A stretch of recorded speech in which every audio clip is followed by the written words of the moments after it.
Lance Stroll's last race in Brazil was a disappointment to himself and the team.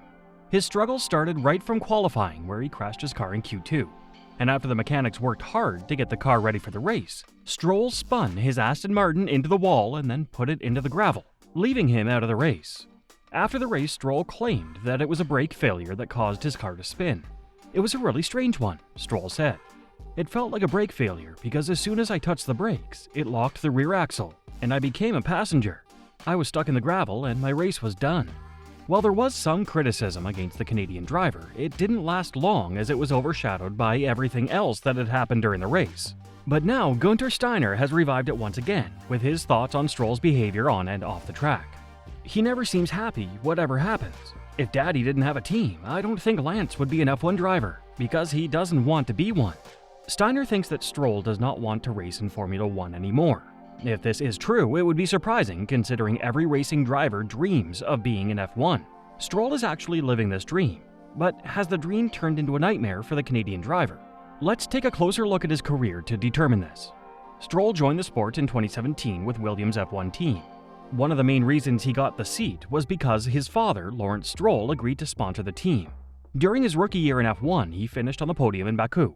This got his fans excited, as not a lot of drivers have been able to get on the podium in their rookie season. However, Stroll was not able to remain consistent with his pace. Part of the problem was the Williams car, which was one of the worst on the grid in 2018.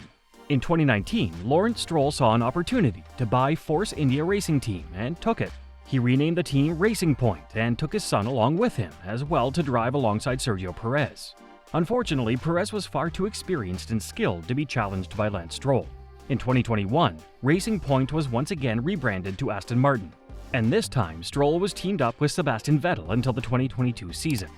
Stroll was once again not able to keep up with his experienced teammate, and from last year Stroll has been paired up with Fernando Alonso, who achieved 8 podium finishes last year while Stroll had 0. Since the Italian Grand Prix this year, rookies Franco Colapinto and Liam Lawson have both outscored Stroll.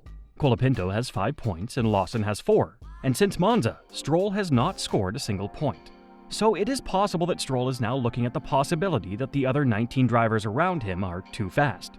If he's not even able to keep up with rookies in inferior cars, should he continue in the sport? Earlier this year, Lance signed a contract extension with Aston Martin, which will see him drive for the team until the 2026 season at least. But does Lance want to be in this sport till then? As it stands, Stroll has not said anything about stepping away from the sport. But there have been rumors suggesting that Aston Martin's sponsors are not happy with Stroll's performances, and that they want him to be replaced soon. For now, Stroll will be on the grid in 2025, but 2026 is a different scenario altogether. So if Aston Martin decides that they need a change after next year, who will replace the Canadian driver? One clear option is Yuki Tsunoda. The Japanese driver originally made it into the Red Bull Academy thanks to his relationship with Honda. With V-Carb, Tsunoda has developed a lot as a driver. But from 2026, Honda is no longer going to be supporting Red Bull. They'll be supporting Aston Martin after a deal was struck. So with a Honda engine behind the car, the Japanese manufacturer may want Tsunoda instead of Stroll. Given that Stroll is not performing at the moment, Yuki seems like the better option. There have also been rumors of Aston Martin looking to sign Max Verstappen. Earlier this year, the team announced that Adrian Newey will be joining Aston Martin in 2025. This news escalated rumors of Verstappen being unhappy with Red Bull's performance and potentially looking for a change, maybe following Newey to Aston Martin. However, those rumors have since died down. As it stands, Yuki Tsunoda may be the most plausible option if Aston Martin is looking to replace Stroll after 2025. But in order for this to happen, Lawrence Stroll must make a decision on his son's future. Do you think Lance Stroll will be driving in F1 in 2026? Post your thoughts in the comment section below.